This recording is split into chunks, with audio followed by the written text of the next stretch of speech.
박수 쳐야죠. 반가워요. 오늘 또 만났어요. 오늘은 정말 겨울 같네요. 그렇죠? 날씨가 싸한 게 뭐 올해 들어서는 처음으로 겨울 냄새가 나는 것 같아요. 그렇죠? 뭐 영하 4도 뭐 5도 이러더라고요. 근데 뭐 아침에 오다 보니까 차에서 밖에 온도 볼 때 영하 1도밖에 안 되던데. 그렇죠? 그건 어디서 재는 거야? 그건 또 제가 그렇죠? 잘 모르겠어. 어쨌든 보던 됐습니다. 오늘은 우리가 국토계획법을 이제 뒷부분을 좀 마무리를 하려고 해요. 그 내용도 보시면 되고 일단은 12페이지에 한 번 더 펴보시면 도시를 관리하고자 계획을 만들자라고 하는 12페이지 부분이 보일 거예요. 그럼 제가 나올 때마다 얘기합니다만 이렇게 뭐라고 했어요. 서울시라는 도시에서 서울시장이 도시를 관리하고자 계획을 만들어서 규제를 가한다. 그거 제가 나올 때마다 얘기했습니다만 국토를 직접적으로 계획하는 건 너무 어렵다. 그래서 뭐 한다고 했죠? 도시라는 걸 단위로 계획한다. 그런데 여러분이 약속 하나 합시다. 도시라는 말이 나오면 서울시라는 도시에서 서울시장이 라고 그냥 하시면 돼요. 시작. 서울시란 도시에 대해서 서울시장이 도시란 말이 나면 그렇게 이해하시고요. 도시를 관리하고자 계획을 만들어요. 근데 계획이 나오면 뭘 기억하라?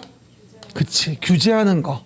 규제하는 게 계획에 의한 계획의 수단이 되어지는 거죠. 그러면 서울시란 도시에서 서울시장이 도시를 관리하기 위해서 계획을 만들어 규제를 가한다. 이렇게 하시면 되는 거예요. 그럼 단어가 나올 때마다 도시라고 나오면 서울시란 도시에서 서울시장이라고 하시고 계획이 나오면 규제하려고 하는구나 라고 이해하시면 돼요. 그럼 어느 정도 알 수 있겠죠?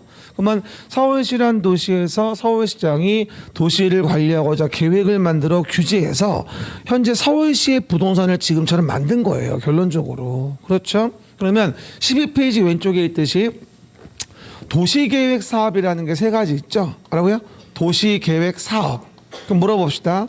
도시계획 사업을 길게 얘기하면 금방 했잖아. 서울시란 도시에서 서울시장이 도시관리 계획으로 계획하여서 하는 사업. 그럼 계획으로 규제하는 사업이라는 얘기 결론적으로는 서울시란 도시의 서울시장이 계획하여 규제하는 사업이다 이렇게 이해하시면 되는 거야. 어려울 거 한 개도 없지. 단어만 연결해주면 되는 거야. 그렇죠? 그러면 도시계획 사업은 세 가지가 있었다고 하겠습니다. 이렇게 도로 등을 이렇게 만드는 기반시설 써있죠? 10페이지 정가운데 기반시설을 설치하고자 한다면 여기 있는 A란자의 토지를 규제해 줘야 되는데 이 A란자의 토지를 규제하려면 도시관리 계획으로 계획을 할 수밖에 없어요. 그럼 도시관리 계획으로 계획하여 결정을 했어. 그걸 뭐라 하죠? 우리가 도시계획 시설이라고 하는 거야. 그럼 도시계획 시설도 길게 얘기해봐. 서울시라는 도시에서 서울시장이 도시관리 계획으로 계획하여 결정된 기반시설인 거야. 그 기반시설이라는 것 중에서 서울시장이 계획하여 결정했다는 거지. 그럼 뭐야? 그 계획으로 뭐를 요 A란 토지를 뭐 할 수 있는 거? 규제할 수 있는 거. 그죠? 그래서 강제로 뺏어다가 사업을 할 수도 있는 거. 그래서 도시계획설로 결정이 되고 나면 그 도시계획설 결정된 거를 설치, 정비, 개량하기 위해 사업을 한다. 이게 도시계획 시설 사업인 거야. 됐습니까? 그러면 첫 번째 사업이 뭐야? 도시계획 시설 설치를 위해서 우리가 사업을 진행하는 걸 배우게 되고 이건 또 오늘 또 배울 겁니다. 도시계획 시설 사업. 시작. 도시계획 시설 사업. 그리고 새로운 단지와 시가지를 만들자라고 해서 이렇게 토지구획을 정리하는 뭐다? 도시개발 사업을 배우게 되죠. 그건 다음 주에 배우겠죠. 도시개발 사업. 시작. 도시개발 사업. 신도시 만드는 사업이고요. 쉽게 말하면 뭐 강서 마곡지구나 송파 위례 같은 데 있죠. 이런 동네가 이제 신도시 만드는 사업이구나라고 이해해도 별 무리가 없다. 그렇죠? 그리고 요즘에는 이 신도시를 만드는 사업이 이루어지는 곳에서 인구가 급증하는 형상이 생깁니다. 그럴 수밖에 없죠. 갑자기 인구가 뭐 10만 명이 느니까. 그래서 서울시에서 요즘 인구 제일 많은 데가 송파구거든요. 송파가 위례 신도시가 있잖아, 거기가. 그 들어오는 바람에 거의 10만 명 들었거든요. 강서 마곡지구도 5, 6만 명 늘면서 서울시 전체 2등으로 올라갔어요. 강서 마곡지구, 강서구가. 강속 인구 은근히 많아. 생각보다 적은 줄 알지만. 그렇죠, 여러분? 그리고 뭐 가장 서울 안에서 인구 작은 구는 중구죠. 서울 중구. 그렇죠. 명동 일대, 종로구. 이런 데가 제일 낮아요, 인구가. 그렇죠. 이유는 집이 없어요.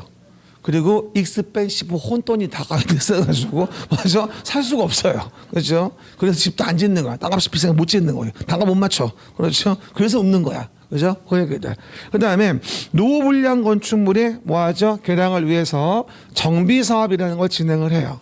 봐봐. 노후불량 건축물 개량 정비사업이죠. 정비사업은 이제 다다음 주에 배울 거예요. 그럼 정비사업은 세 가지 있어요. 주거환경 개선 사업하고 재개발 사업하고 재건축 사업이 있는 거죠. 사실 우리는 도시를 관리하고자 계획을 만들어서 서울시를 어떻게 부동산을 만들려고 하느냐, 뭘 규제하냐를 배우는 건데, 그러다 보니 우리는 이 세 가지 사업, 도시계획의 시설 사업 배우고 한 주 보내고, 도시개발 사업 배우고 한 주 보내고, 정비 사업 배우고 한 주 보내면 이것만 배워도 3주 걸린다니까 이게. 그렇죠? 첫 번째 배웠던 거 왼쪽 위, 제 캐리커처 위에 있죠? 지구단위 계획. 제 사진 캐리커처 위에 써 있습니다. 지구단위 계획. 그러면 서울시의 일부에 대해서 구체적인 계획을 만들자. 예를 들어 정비 사업이 이루어진다. 요 동네에다가 서울시 일부에 대한 계획을 만드는 걸 뭐라 부르냐면 지구단위 계획이란 말을 쓰게 되는 거예요. 그럼 지구단위 계획이면 서울시 일부인 상계동 일대에서 재건축이 이루어진다면 도로 등의 기반시설 배치 규모는 어떻게 할지, 건축물 용도 제한, 건폐 용적률, 높이의 최고 최저한도 어떻게 할지, 어디에 공원 부지 제공할지, 어디에 학교 부지 제공할지 등등등 서울시 안의 일부에 대해서 구체적으로 세팅을 하게 됩니다. 결론적으로 서울시 안에 일부에 만드는 도시관리 계획을 우리는 지구단위 계획이라고 해요. 그럼 지구단위 계획으로 그 지역을 특화할 수가 있어요. 그렇죠? 그럼 지구단위 계획은 그 동네만의 캐릭터가 되어지는 거죠. 아, 저기는 공원 같은 거를 좀 핵심적으로 만든 사업부지야. 저기는 뭐 도로 같은 거에 인프라시설을 잘 만들려고 한 사업부지야. 이런 특징이 생겨요. 그래가지고 뭐 랜드마크로 뭐 70층을 짓게 해주겠대. 주상복합 뭐 등등등. 예를 들어서 이런 식으로 뭔가 서울시 안에 일부 지역에 특별히 세팅이 이루어지는 거예요. 그러니까 쉽게 말하면 서울시 일부에 만든 도시관리 계획이 지구단위 계획. 다 깨졌겠다. 이 분필이 하나 200원이에요. 200원을 버렸네. 어쨌건 보시면 되고요. 그 다음에 내용에서 보신다고 한다면은요, 오른쪽에 뭐라고 나와요? 토지 이용 규제를 위해서 뭐가 되죠? 용도 지역이다. 용도 지역, 용도 지구, 용도 구역. 이 세 가지에 대한 부분을 보게 되는 거죠. 오해하지 말 건 도시관리 계획으로 토지 이용이라는 걸 규제하자라고 얘기를 하죠. 그럼 도시관리 계획으로 토지 이용 규제를 하는데 대표적인 게 바로 뭐다? 용도 지역을 정해서 도관 농자, 용도 지역, 중보관대 굉장히 밝고 경쾌하게 하라고 했어요. 표정은 도관 농자. 도관농자 시작. 용도지역 중복안대 도시는 주상공록 도시지역. 저번 주에 목록화 했잖아. 그리고 지역의 제한을 강화 완화하기 위해 지구를 정하는데 지구는 취재진의 보고에 의하면 경복궁에 화재가 발생했다고 배웠어. 화재 원인은 용도지구로 밝혀졌어.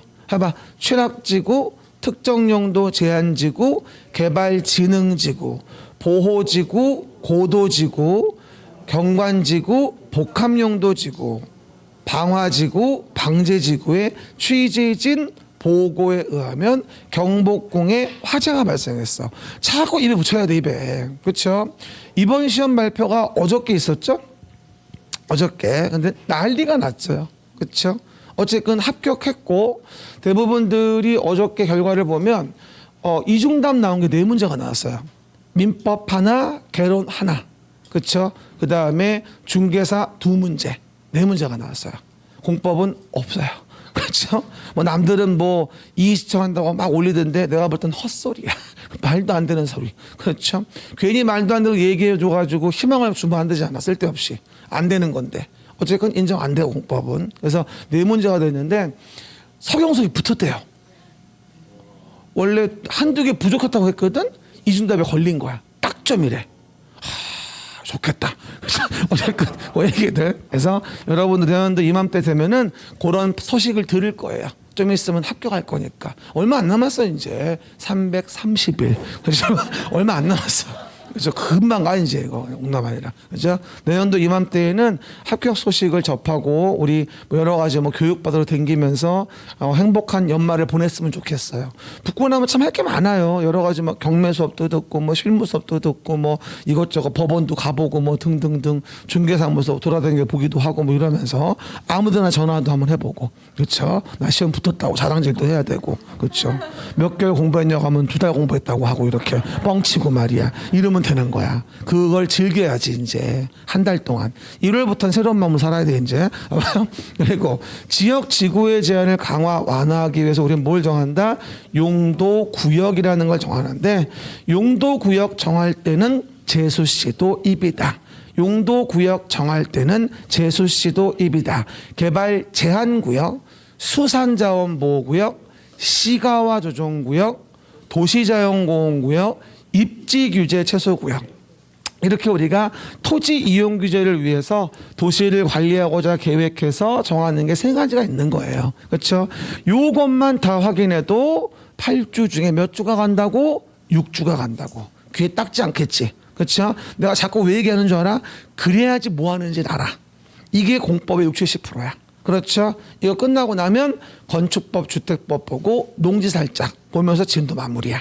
이해가셨죠? 그리고 한 가지 제가 부연의 말씀을 드리면 이번 시험에도 여실히 증명이 됐지만 제가 24년 동안 강의를 하면서 한 번도 실패하지 않은 게 뭐냐면 나올 만한 부분을 제가 많이 찍어드린단 말이에요. 근데 저는 50개밖에 안 찍어줘요. 뭐 33회야 불러주는 게 50군데 좀 될 겁니다. 그중에 30개는 나와요. 그러면 된 거야. 그렇죠? 100개 찍어주고 30개 나오는 거랑 차원이 달라. 그렇죠? 그러니까 이게 어떻게 가능한 건 줄 알아요? 진절머리 나게 기출을 분석하는 거야. 다른 시험 기출, 우리 시험 기출, 뭐 주변 분위기 이런 거 따져봤을 때 촉을 세워가지고 걸리는 거야. 작두를 타는 거지 이렇게. 그렇죠? 그래가지고 고른단 말이야. 신중하게 말이야. 그러니까 이게 나오는 거거든. 그러니까 여러분 자꾸 얘기하지만 그림책 처음 보시는 분들 얇다고 이거 되겠나? 이거 되게 많은 거야. 진짜로 안 적어. 그죠? 그리고 계속 얘기하듯이 공부하면서 기본서 같이 보기도 하고 요약집 같이 보기도 하고 문제집 같이 보기도 하고 1년 내내 보는 책이에요. 그래서 잘 정리하면서 보면 되고 다시 한번 얘기합니다만 될 수 있으면 이렇게 갈겨 쓰는 것보다는 자대고 성의껏 써요. 그렇죠? 어떤 분은 그래가지고 2권 사는 분들도 있어요. 어떻게 하는 줄 알아요? 그냥 수업 들을 때 막 그냥 막 쓰고 끝나고 나 정리하는 건 따로 또 보고서 적는 거야. 이쁘게. 그렇게 하시는 분들도 있어요. 그것도 괜찮은 방법. 나중에 이제 막 적었다가 나중에 이제 글자가 안 보여가지고 골치 아파하시는 분도 많아요. 1년을 보니까 또는 스프링도 늘어나가지고 또 찢어지는 경우도 많고 또 애들은 만화책 읽고 보다가 뭐 우유 없고 뭐 이렇게 뭐 커피 없고 막 이래가지고 막 이상해지고 많이 하거든요. 어쨌건 그럼 오늘은 지구 단위 계획부터 이제 내용 등을 볼 거예요. 알았죠? 그러면 26페이지 펴보세요. 26 지구 단위 계획. 그리고 이제 시작했는데 벌써 눈꺼풀이 무거워요. 그렇죠? 2 팔 좀 들어봐요. 엄마, 목좀 돌릴까?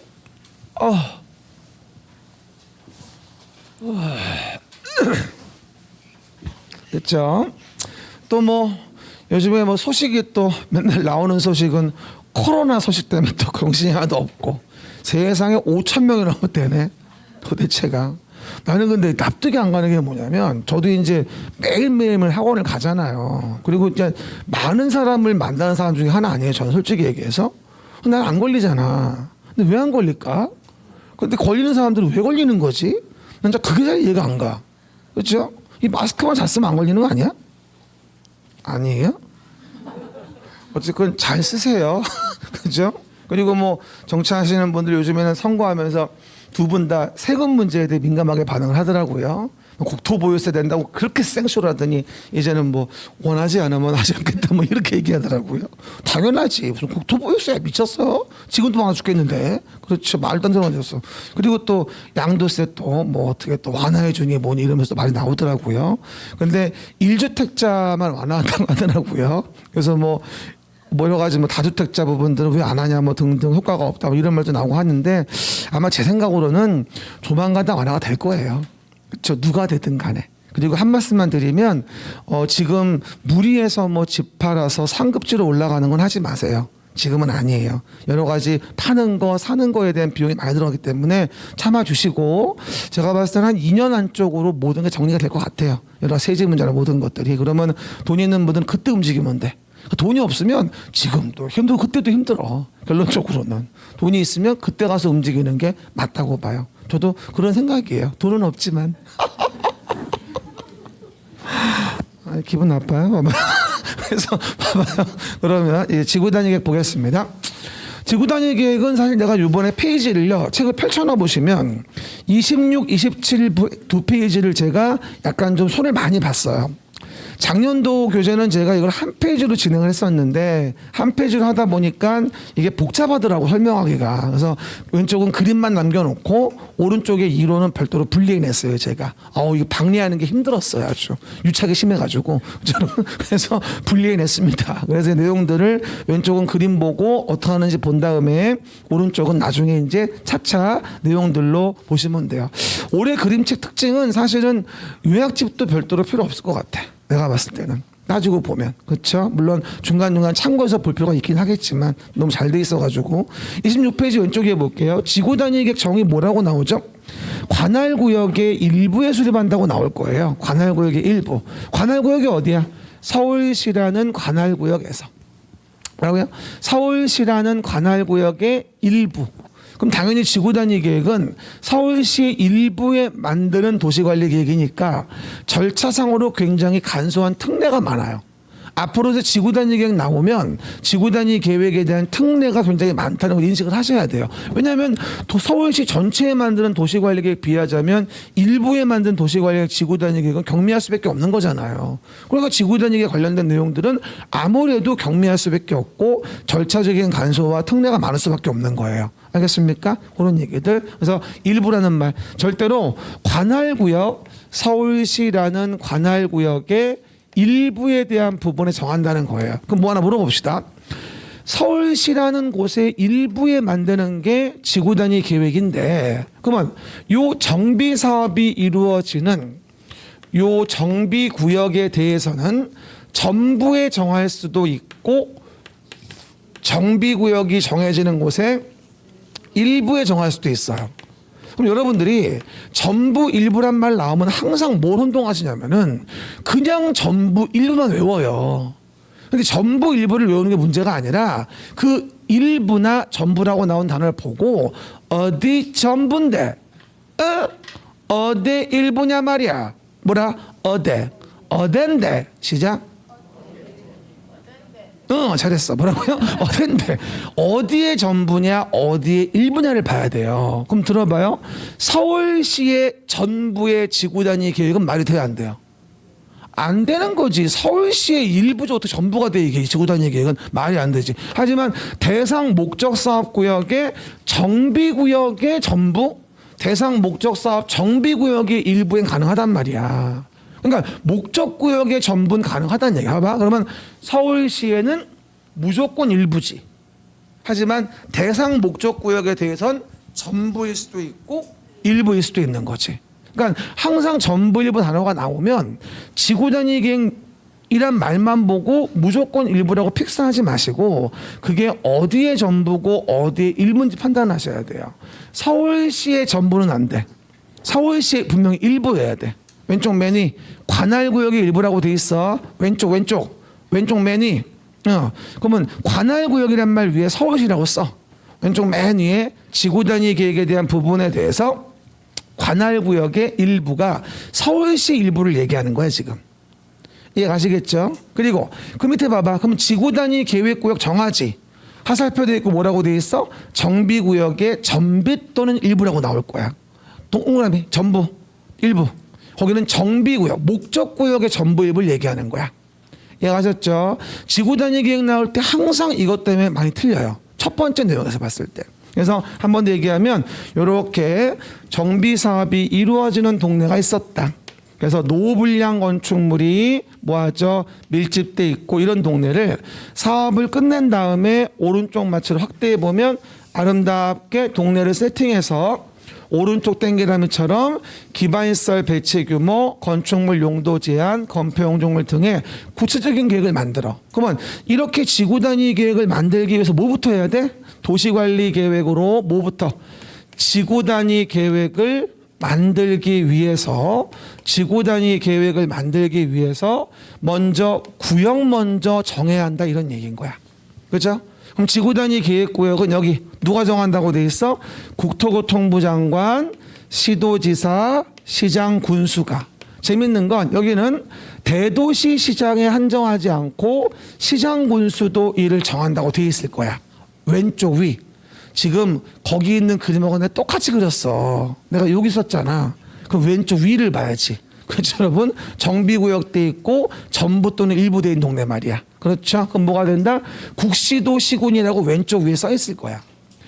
기억나세요? 광명시 아니면 의정부시, 구리시는 대도시가 아니에요. 하지만 구리시 수택동이면 구리시 일부죠. 돌다리 있는데. 그렇죠? 그럼 구리시 일부에 대한 부분의 지구단위 계획은 아무리 대도시 아니어도 구리시 일부에 대한 것까지 도지사한테 결정받는 건 웃긴 거야.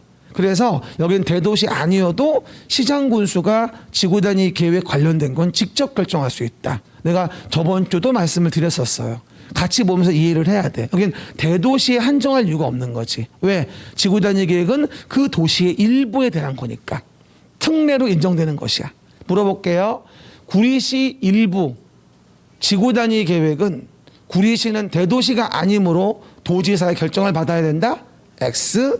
구리시가 직접 결정할 수 있어. 지구단위 계획이니까. 그래서 여기는 국시도 대도시가 아니라 국시도 시군이라고 얘기하는 거야.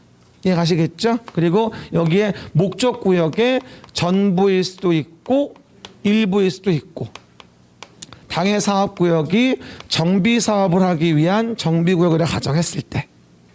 이해 가시겠죠? 그러면 지구단위 계획의 구역이라는 걸 정한다라는 개념부터 먼저 이해하셔야 돼. 하나만 더. 그러면 지구단위 계획구역은 과연 도시지역에만 정하는 걸까? 아니면 바로 옆에 도시지역의 외의 지역에 대해서도 지구단위 계획구역은 정할 수 있는 것일까?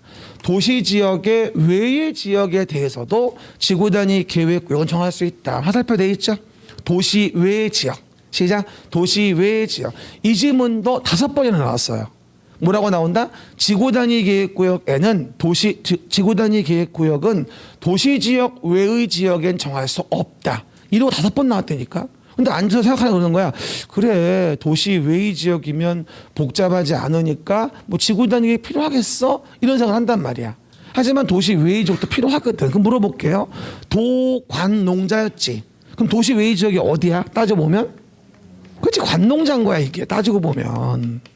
도시 외의 지역은 뭐야? 관농자 지역의 지구단위 계획을 정할 수 있다는 얘기인데 그중에 가장 대표적인 게 형평 계획관리지역이야. 여러분, 계획관리지역. 그래서 우리가 계획관리지역 정의가 뭐였지? 도시지역으로 편입이 예상되는 지역이었잖아. 그러니까 도시 외라 하더라도 계획관리지역만큼은 우리가 지구단위 계획을 정할 수 있다고 얘기하는 거야. 자세한 정의는 나중에 할 거야. 일단 도시 외의 지역의 계획관리지역 등에다가 지구단위 계획구역이라는 걸 정할 수 있구나라고 이해하시면 되고, 그래서 봐봐, 내가 전철 거기 만들어놨지. 이렇게 기존의 시가지에다가 철도 라인 깔아가지고 지하철 같은 것만 하나 만들면 어떻게 된다? 이게 연계가 되어져. 거기 보이지? 내가 한 땀 한 땀 그린 거야 그거. 뭐라고요? 지하철 보냈지. 그래서 기반시설 같은 거, 그 철로 위에 써봐. 기반시설이라고. 이런 기반시설 같은 게 설치가 되면서 뭐하죠? 환경이라는 것에 뭐 훼손의 우려 있죠. 이런 게 없다라고 한다면 도시 외의 지역의 계획관리 지역에 우리가 도시용지로 공급이 가능하다는 얘기야 사실은.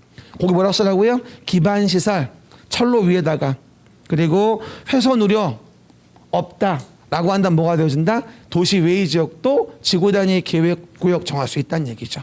그 철로 위에다가 두 자만 써놓으시면 돼. 됐습니까? 그 정도 확인해 보시고요. 그래서 도시 지역에만 정하는 게 아니라 도시 지역 외의 지역에 대해서도 지구 단위 계획 구역은 정할 수 있구나라는 거 정도 의미만 먼저 이해해 놓으세요. 그림으로 보면 이렇게 간단한 거를 글로 읽으면 진짜 이해가 안 돼 이게. 그렇죠? 그래서 자꾸 들으면서 자꾸 봐야 돼. 자꾸 얘기합니다만 혼자 복습하지 말고 동영상 계속 돌리는 거야. 주구장창. 이해가셨죠? 공법은 자습 안 돼. 그냥 1년 내내 뭐다 수업만 들으면 돼. 그리고 복습도 수업이야. 그렇죠? 혼자 하지 말고. 이해 안 가. 분명히 아까 내가 뭘 적어놨어. 그리고 내가 분명히 웃겼거든요 여기서. 근데 왜 웃었는지 기억이 안 나. 진짜로 그래요. 자꾸 듣는 게 수야. 그리고 기본서는 굳이 찾아보지 말어. 내가 말하는 걸 들으면 돼. 그럼 말하는 게 다 기본서거든. 그렇죠? 사실 어떻게 본다면은 기본서는 저번에도 얘기했다시피 1, 2월 달에 제가 한 번 정도만 돌려줘. 11, 12월은 펼쳐보지도 말어. 정신만 없어. 그리고 또 하나 다시 공부하시는 분들 옛날 책 보지 마. 뭐라고요? 다시 공부하시는 분들 여기는 없지? 뭐라고요? 어쨌건 옛날 거 보지 말아요. 알았죠? 왜냐면 개정된 것도 있고 편제가 다르기 때문에 잘 이해가 안 가요. 그러니까 올해 걸로 새로운 마음을 하시면 되고 다 공부한 다음에 참고해서 보는 건 괜찮아. 하지만 굳이 지금 거 배제하고 옛날 책 적어놓은 게 아까워가지고선 그걸 본다? 또 실패해. 그러면 안 돼. 새로운 거로 다시 시작해야 되는 거야. 알겠죠? 특히 뭐는 2차는 더더군다나 1차는 뭐 독인 객인이라 모르겠는데 2차는 절대로 안 돼. 알겠습니까? 그거 인식하시고요. 됐습니다. 여러분 지구 단위 계획구역 정했죠? 그럼 뭐 해야 돼요? 이제 지구 단위 계획을 만들게 됩니다. 뭐 말해? 지구 단위 계획.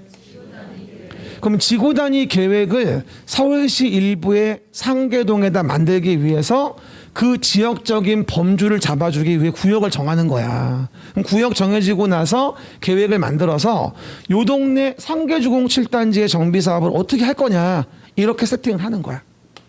그래서 요 지구 단위 계획 만들 때 반드시 뭐가 들어가야 되냐? 오른쪽 동그라미에 1번이라고 써 있을 거야. 동그라미 1번 기반 시설의 배치와 이에 대한 규모에 대한 거. 그 다음에 건축물이라는 것의 용도 제한 어떻게 갈지. 요즘에는요 지구 단위 계획 만들 때 요 동네 뭐 아파트를 지을 수 있다 없다도 정해요. 그리고 요 동네 뭐가 된다? 무슨 뭐 커피 전문점 스타벅스 들어올 수 있다 없다. 뭐 중개사무소 들어올 수 있다 없다. 이런 것들 정합니다. 그렇죠? 건축물의 용도 제한 정해주는 거야. 그리고 뭐가 된다?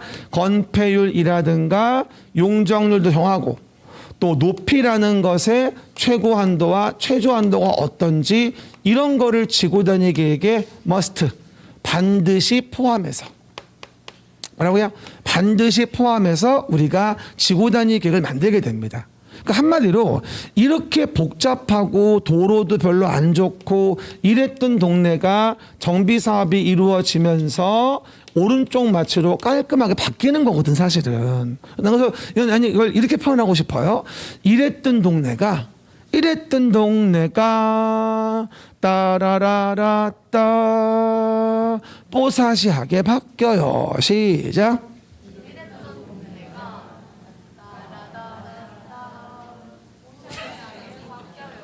이거 뭔지 알면은 노인네라고 하대. 그죠? 요즘에 젊은이들은 모른다고 하대. 옛날에 그 신동엽이 나왔던 뉴하우스인데 우리밖에 몰라. 같은 편이야? 뭐라고요? 그래서 이랬던 동네가 이렇게 바뀌는 거예요. 그래서 우리가 가보면은 뭐 상계동이야 뭐 옛날 말로 신도시가 지금 노후불량화된 거지만 여기 말고 뭐 백사마을이라든가 뭐 옥수동, 성수동, 뭐 월곡동, 신림동, 난곡 이런데 뭐 강서구 일대, 뭐 화곡동 아주 노후불량이야. 그렇죠? 건물 팍팍하고 도로 좁고 막 차도 못 올라가고 이러잖아. 이런 동네를 부시고 갈아엎은 다음에 이렇게 만드는 거야.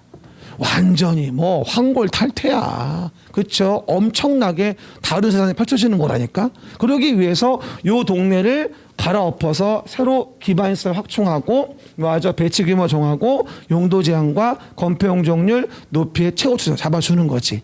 이게 반드시 포함될 내용이야. 이거 뭐라고 이해하시면 좋으냐면 밥상이라고 이해를 해봐. 그러면 밥상을 차렸어? 밥상 같지 않아? 뭐라고요? 밥상을 차렸어. 그러면 밥상에 반드시 뭐가 있어야 돼?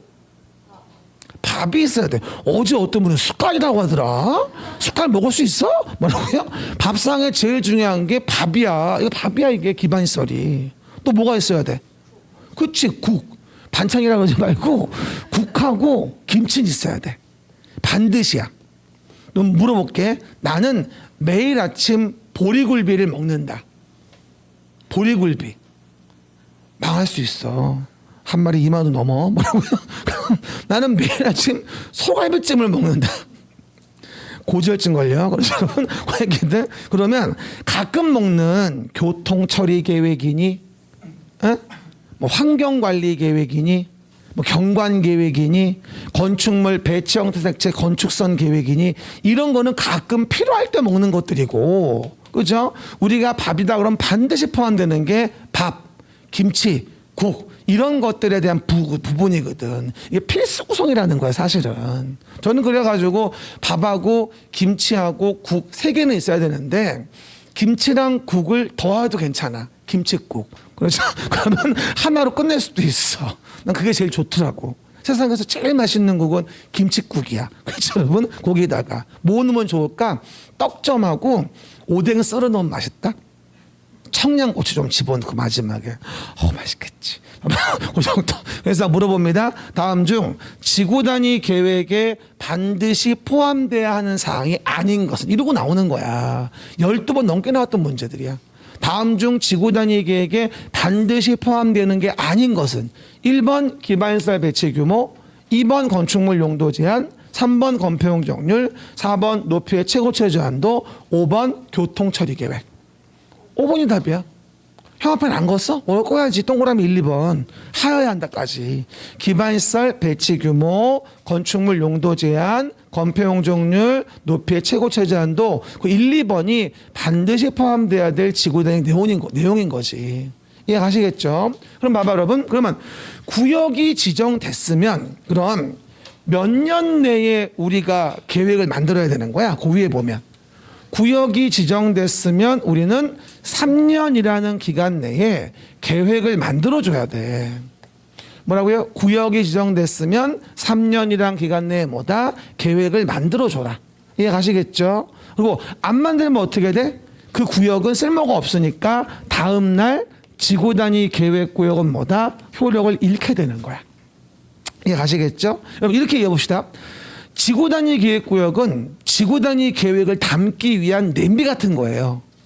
이해 가셨죠? 그럼 냄비를 여러분 집에 가서 싱크대 열어봤는데 3년 지나도록 냄비를 사고 냄비에 아무것도 안 썼어요. 그럼 그 냄비 쓰는 거야 안 쓰는 거야? 안 쓰는 거야 그거. 3년 된 다음날 폐기해야 돼요. 뭐라고요? 지구 단위 계획구역 정해지고 3년 지나도록 계획을 안 만들었으면 그 냄비는 필요 없는 거거든. 그리고 실효를 간주할 때는 꼭 다음날이 있으니까 다음날 챙겨 놓으셔야 되고요. 3년 된 다음날. 저번 주도 얘기했어. 도시관리 계획 효력 발생은 지형도면 고시한 날 발생해. 하지만 효력을 상실하는 간주한다면 다음날이 들어가. 라고 저번 주에 제가 12페이지 오른쪽 밑에 얘기하면서 같이 얘기했었어요. 그렇죠? 그 얘기들 봐봐. 그런데 봐봐. 그러면 지구 단위 계획을 만들었잖아. 그러면 지구 단위 계획대로 사업의 착수가 이루어져야 돼. 근데 몇 년? 5년이 지나도록 사업의 착수를 안 한 거야. 지구 단위 계획을 만들었는데 5년 지나도록 사업 착수를 안 했다면 이건 뭐야? 5년 된 다음 날에 지구 단위 계획을 잃는 거야. 내가 감히 얘기하건데 이 5년 옆에 써봐. 33회. 제가 작년에 32회라고 썼는데 안 나왔어. 그래서 33회 한 번 더 질러보는 거야. 나와야 돼 이거. 33회. 왜 안 내는지 이해가 안 되네 이거 도대체가. 내야 되는데. 그렇죠. 그럼 봐봐 여러분. 냄비가 있었어. 3년 지나기 전에 라면을 끓였어. 냄비에다가. 근데 라면 끓였는데 5년 지나도록 안 먹었어. 그럼 어떻게 돼? 썩었지. 뭐 어떤 분은 불었다고 하대. 5년이면 불기만 하겠어 그게? 썩어 문드러졌지? 그러니까 그 라면은 버려야지. 이해가십니까? 3년, 5년. 순서 기억해요.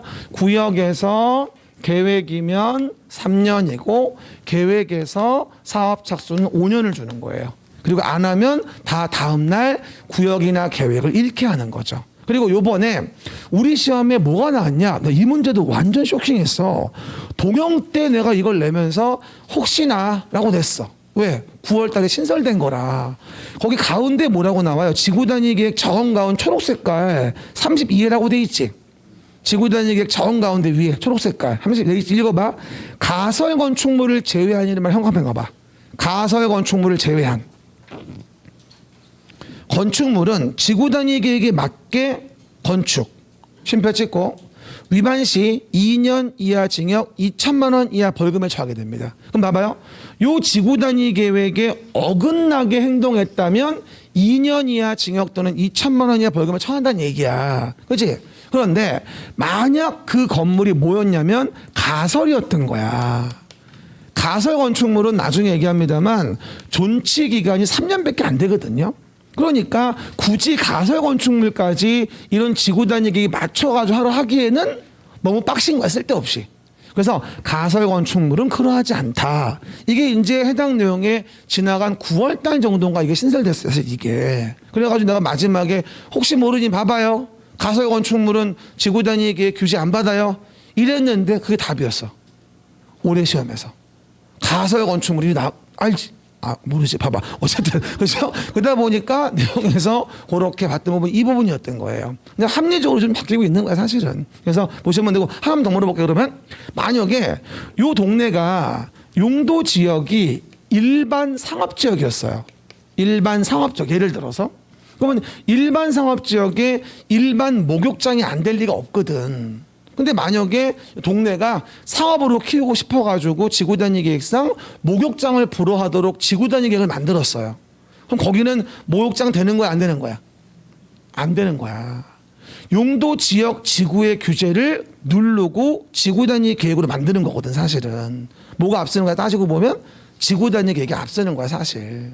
그렇죠? 지역 지구에 대한 부분이라고 하더라도 정해진 거라 하더라도 할 수 있다 하더라도 지구단위 계획으로 못하게 하면 안 된단 말이야. 그렇죠. 그래야지 그 동네에 특화된 동네가 될 수 있는 거니까. 이게 지구단위 계획이거든. 하지만 가설 건축물은 관계없다는 거야. 내가 일반 상업지역에 일반 목장 얘기한 게 옛날에 15회 때 기출 문제였어요. 옛날에. 15회 때. 그렇죠. 어쨌든 그 정도. 이게 지구단위 계획구역과 지구단위 계획 관련된 부분에 대해서 내용 등을 정리해 본 것이라고 이해하시면 됩니다. 그러면 오늘 1일 문제에 대해서 1번 좀 봐보실래요? 오늘 1일 문제 1번 좀 봐봐. 지구단위 계획구역 및 지구단위 계획은 시작. 지구단위 계획구역 및 지구단위 계획은 무엇으로 결정한다고? 도시군 관리 계획으로. 뭐라고요? 도시군 관리 계획으로. 지구단위 계획 자체가 다 도시관리 계획 내용이야 이게 지금. 근데 오해 말 건 이런 질문 잘 나온다. 봐봐. 지구단위 계획의 구역은 도시관리 계획으로 계획하여 정하나 지구단위 계획은 그러하지 아니하다. 이러고 나와.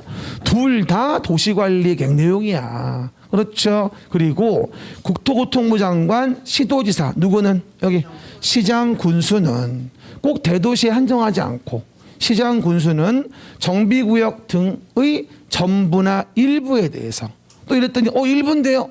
정비구역에 대해서잖아. 그러면 전부일 수도 있고 일부일 수도 있는 거잖아. 이해가셨죠? 지정할 수 있다.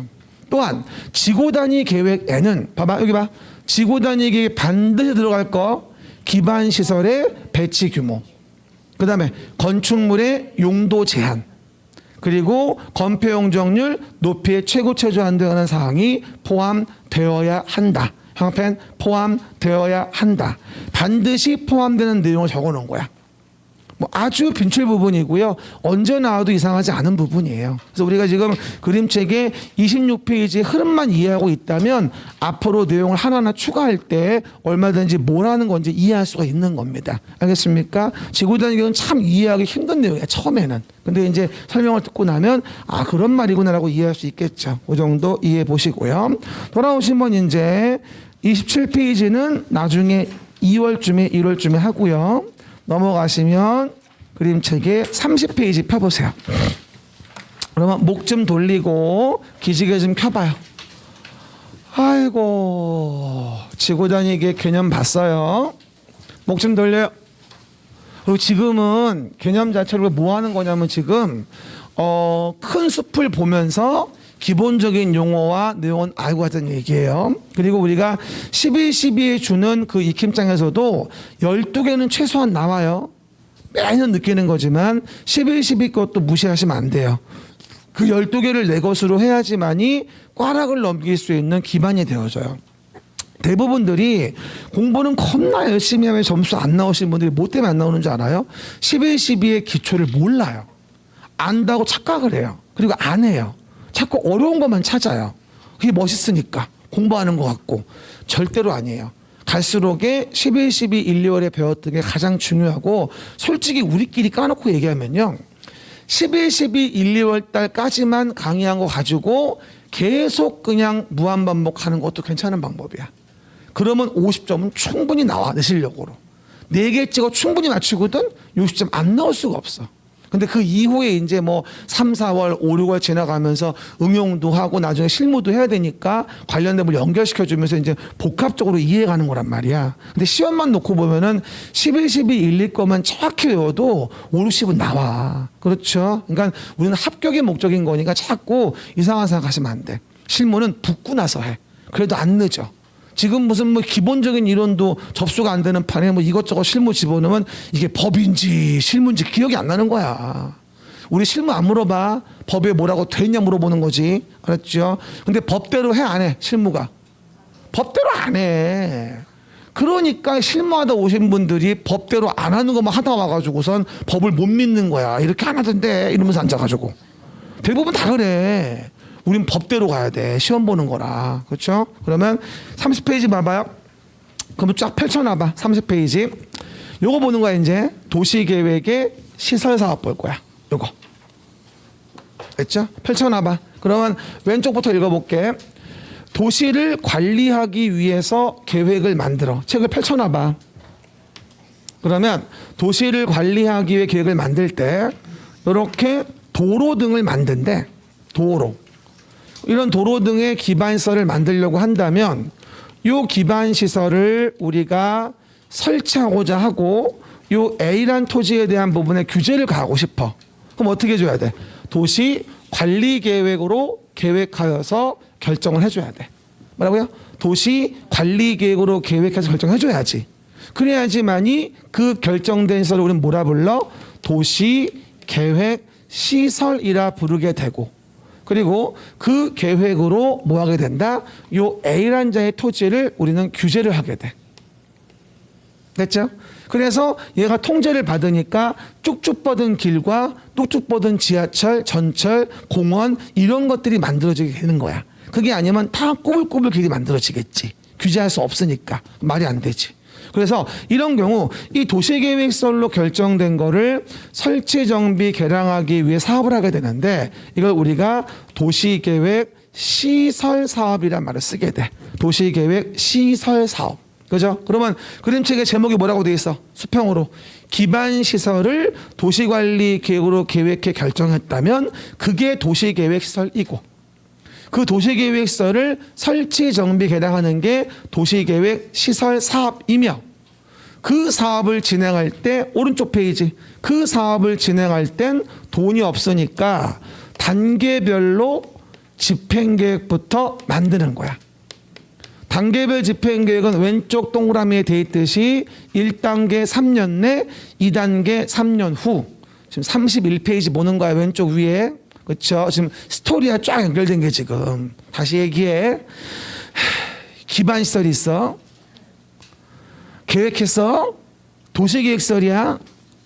그리고 도시계획시설 결정된 거 사업을 해. 그게 도시계획시설 사업이야. 그 사업을 시행하는 게 오른쪽 페이지야 이제. 그래서 사업을 시행할 때 단계를 나눠. 왜? 이 사업은 돈이 없는 사업이야. 돈을 버는 사업이 아니고 돈을 쓰는 사업이라 돈이 없어서 사업이 지연돼. 그래서 단계를 나눠. 1단계 3년 내에 할 거, 2단계 3년 후에 할 거. 이래가지고 재원 조달 계획과 보상 계획을 포함한 단계별 집행 계획 만들어서 그 다음에 시행자가 누군지를 보고 그 시행자가 사업을 실시하기 위해서 계획을 만들어. 그런 다음에 인가받고 사업을 시행한 다음에 준공하고 공사 완료 공고하면서 사업을 마무리해. 그렇죠? 일단 이 두 페이지의 수평 라인으로 쫙 흐름이 들어와야 돼. 그렇죠? 그럼 이제 흐름 속에서 하나하나 보시면 된다. 근데 재밌는 건 원래 법조문이 이렇게 순서대로 안 돼 있어요. 제가 맞춰놓은 거야. 줄 세워놨다라고 이해하시면 돼. 그렇죠? 이 충분히 왔다 갔다 할 수밖에 없는 내용인데 내가 왔다 갔다 하면 어떻게 돼? 시간이 많이 깨져. 그리고 뭐가 돼? 부연설명이 많아지게 되고 여러분은 헷갈려. 그래서 내가 일부러 서너 페이지 걸쳐가지고 관련된 내용을 쫙 모아놓은 거야. 나 이거 한꺼번에. 아주 효율적인 거지 지금 상황 자체가. 그렇죠? 별로 감흥이 없구나. 그러면 이렇게 해서 우리가 도시계획의 시설 설치를 위한 사업을 하는데 다시 왼쪽으로 와서 한 번 더 얘기합니다만 이 사업의 가장 큰 단점은 뭐냐면 돈이 없어. 사업할 예산이 없어. 없어도 너무 없다고 성의를 다해서 얘기해봐. 시작. 없어도 진심이 안 담겨있네. 뭐라고요? 없어도 너무 없는 거야. 그러다 보니까 사업이 굉장히 딜레이 돼. 그렇죠? 우리 주변에 뭐 만든댔다, 뭐 한댔다, 무슨 사업 한댔다, 나 살아있는 동안 끝나나? 그렇죠? 이런 경우가 상당히 많아. 그렇죠? 근데 요즘엔 예전에 비하면 좀 법을 좀 정비해가지고 복잡하게 절차를 간단하게 만들어가지고 좀 빨라진 면이 없지 않아 있긴 해. 그래서 지금 저도 뭐 GTX-C를 매번 얘기하지만 얼렁얼렁 되기를 바라고 있는 사람 중에 하나야. 그게 끝나고 나면 정말 대변혁이 일어날 것인가? 아니면 그냥 빠른 기차일 뿐인 것인가? 아, 맞아. 어떤 분이 그 말을 하더라. 되게 쇼킹한 내용이었는데 여러분 인덕원역에서 노원까지 15분 걸린다고요? 15분이래. 다시 보니까 인덕원역 노원까지 15분이라는 거야. 미친 속도야. 그렇죠? 근데 문제는 이게 GTX-C가 대심지하도로기 때문에 50m 밑으로 지나가거든. 건설 계획은 지금 70m래 지나가는 게. 그럼 70m까지 내려가려면 내려가는 것만 15분. 우리 보통 전철 가서 걸어가서 이렇게 내려가서 에스컬레이터 타고 가는 거 15분. 그럼 15분 쫙 간 다음에 올라오는 거 15분. 그럼 45분이야. 그치? 과연 이게 맞는가? 근데 이 말을 하더라고. 그러면은 집주 근접 강남에 살지. 그러니까 강남 집값은 안 떨어져. 이게 이제 그 강남 집값의 폭락을 반대하는 사람들의 말들인 거야. 그래가지고 요즘에 그 GTX-C의 핵심은 어떻게 승강장까지 빨리 갈 수 있을까? 이거에 대한 부분의 연구가 선행되어야 한다. 이런 말을 지금 하고 있는 거야. 이해가시겠어요? 웃기지 않아요? 15분 걸리는데 내려가는데. 이건 곤란한데. 고민을 좀 해봐야 돼. 그래서 보시는 바와 같이 이렇게 돈이 너무 없어 사업이 지연되거든. 그러다 보니까 이런 경우는 뭐가 되어진다? 아하, 10년이 지나도록 사업이 미집행되고 그 다음에 20년이 지나도록 사업이 미집행됐을 때 이 소유자가 장기간 사업이 미집행되는데 사업의 부주로 묶여가지고 아무것도 이용할 수 없고 토지를 개발할 수 없게 되는 거 아니야. 그러니까 너무 가혹하다는 거지. 이래서 이 법은 개인의 권리, 사건의 권리를 어떻게 보호할 건가라고 하는 부분을 심각한 고민을 해야 되고 이 도시계획설 사업은 그래서 장기 미집행에 대한 개인의 권리 보호 조치에 대한 게 언급이 되어지는 거야. 넘기지 마. 그 내용은 32페이지 왼쪽에 있는데 한번 넘겨봐. 32페이지 왼쪽에 보면 거기 매수 청구란 말이 보일 거야. 왼쪽 맨 위에. 보이죠? 매수 청구. 그러니까 10년이 미집행되면 뭐하죠? 너 사업 시행자야. 내 토지 사가. 매수 청구할 수 있게 해주고 또 30위 왼쪽 맨 밑에 보면 20년 될 때까지 안 하면 다음 날 도시계획 시설 결정은 뭐다? 실효하게 하는 조문이 있어요. 그렇죠? 이렇게 해서 우리가 장기 미집행 조치에 대한 부분으로 10년 미집행, 20년 미집행이 있어가지고 해당 내용의 사건 제한을 최소화한다. 이런 식으로 이제 스토리를 짜고 있는 거예요. 이렇게 연결을 시켜야 돼. 원래 미집행 조치도 원래는 조문이 붙어 있지 않습니다. 근데 한꺼번에 스토리 라인 구축하셔야 돼요. 저는 이렇게 봐요. 공법 강사라기보다는 스토리텔러 같아. 나는 스토리텔러. 이렇게 흘러가는 거고 이런 흐름이다. 이게 느껴지면 정확히 내용을 몰라도 답은 고를 수 있어요. 분명한 사실은.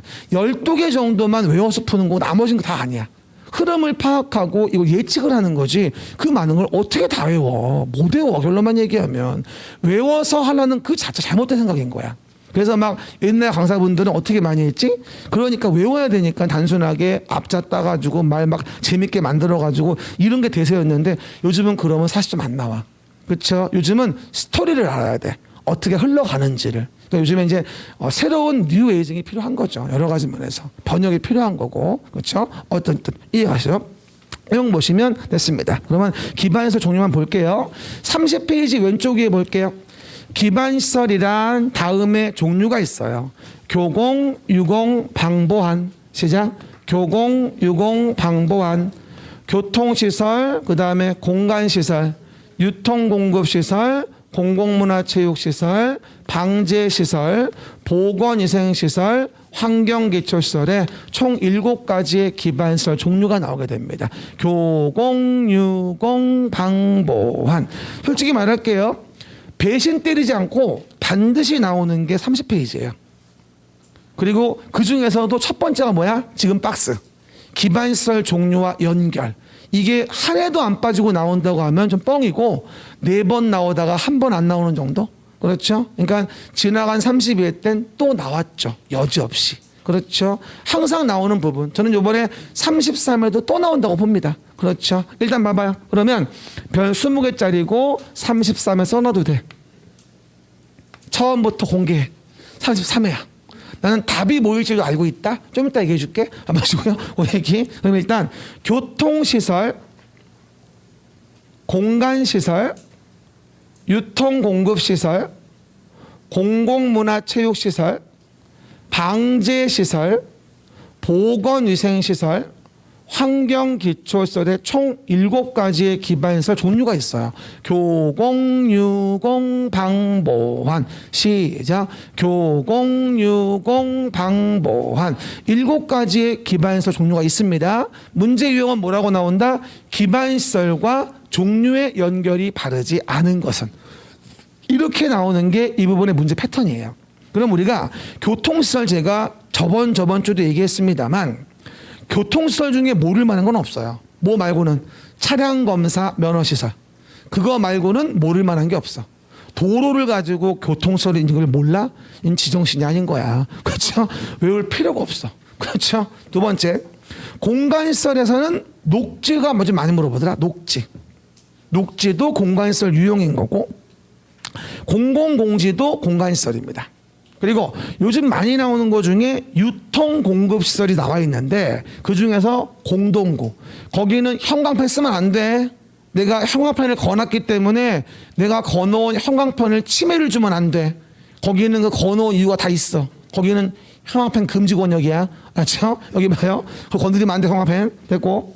요렇게 도로 밑에다가 둥그런 관을 묻어놔. 그래서 전기, 전화, 가스 등의 배관을 공동으로 수용을 해. 이걸 공동구라 그래. 그래서 원래 전기줄은 이렇게 전봇대 있어가지고 전기줄을 날리는 게 우리 올드한 패션이잖아요, 이게. 근데 이 전봇대를 없애버리고 전기줄을 도로 밑에 동그란 관을 묻어가지고 묻어놓는다는 얘기야. 그럼 어떻게 될까? 굉장히 깔끔해지겠지. 여기다 참버드가 앉아서 흘리는 일은 없겠지. 전기줄에 앉아가지고. 그리고 도로 구조가 이렇게 금가고 망가지는 일도 없겠지. 교통의 원활한 소통에 지장을 주지 않겠지.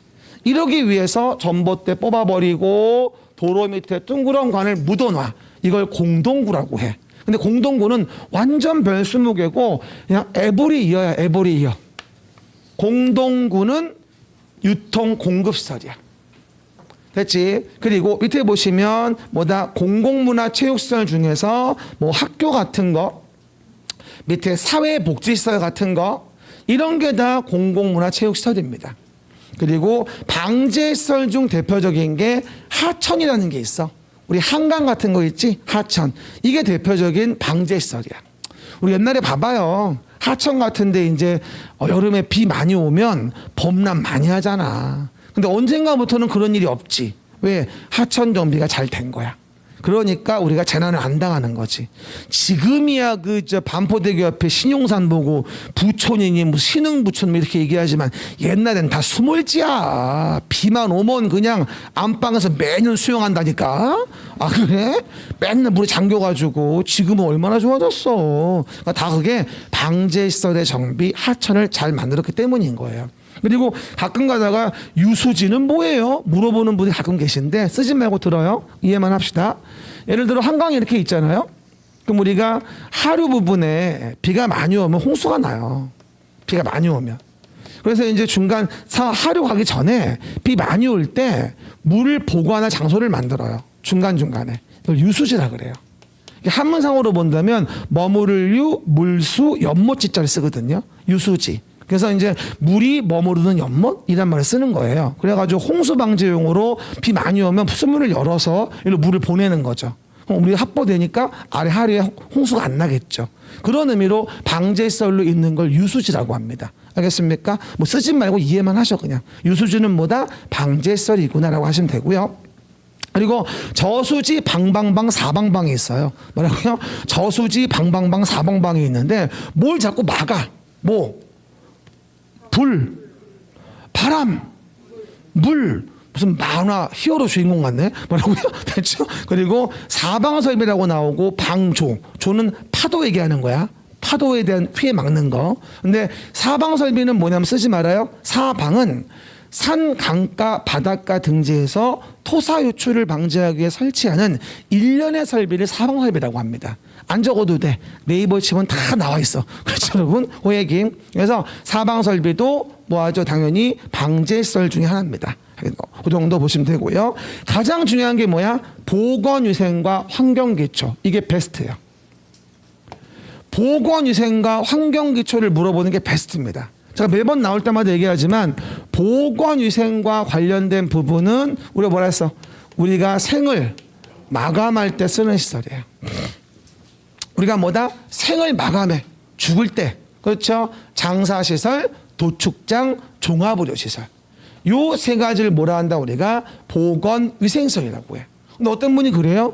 그걸 꼭 그따위로 외워야 되나요? 물어보는 분이 있는데 왜 이렇게 외우냐면 환경기초시설에 대한 부분을 물어볼 때 보건위생으로 속이면 굉장히 헷갈려요. 이게.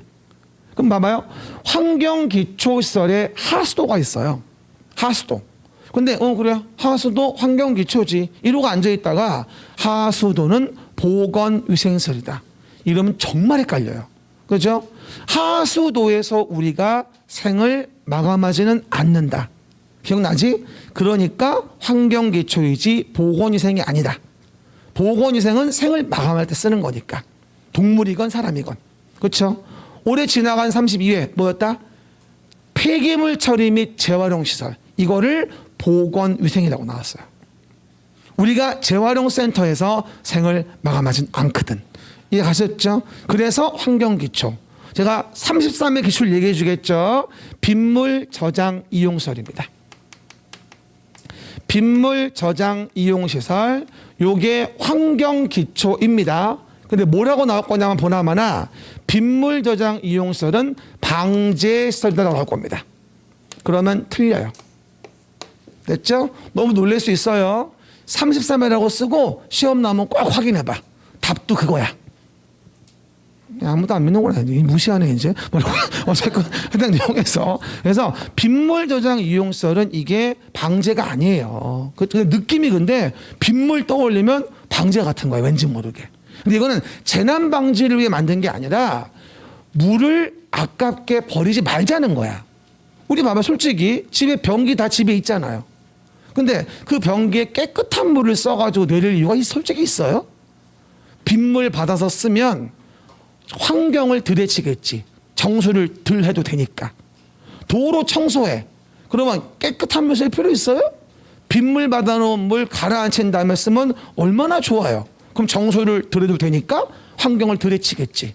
그런 차원에서 빗물 저장 이용소를 우리는 뭐라 한다? 환경 기초로 보는 거고, 이건 재난방장과 관련이 없어요. 알겠습니까? 일본이 이걸 참 잘하고 있다고 하더라고 보니까. 아무래도 섬이다 보니까 물이 없잖아 많이. 그래서 그런 것 같아. 근데 우리는 좀 물을 좀 낭비하는 경향이 있지. 근데 집에 물 많이 나오는데 또 물은 사 먹는다? 되게 웃겨 하여튼 간에. 그렇죠? 정수기 막 몇백만 원씩 집에 두고 앉았고 말이야. 그렇지 않아요? 우리 어렸을 때는 그냥 수돗물 먹지 않았어요 그냥? 호동당 냄새 팍팍 나는 거 그냥 팍 끓고 먹었잖아 그냥. 호동당 냄새 그거. 쉬자고? 알았어. 어쨌건 빗물 저장 이용설에 대한 부분인 거죠. 그리고 주의할 게 폐차장 있죠. 요게 교통시설이 아니에요. 환경기초시설이에요. 과거에 참 많이 나오던 부분인 거죠. 뭐라고요? 환경기초시설, 폐차장, 교통시설이 아니란 부분을 이해하시면 됩니다. 쉬었다 갑시다.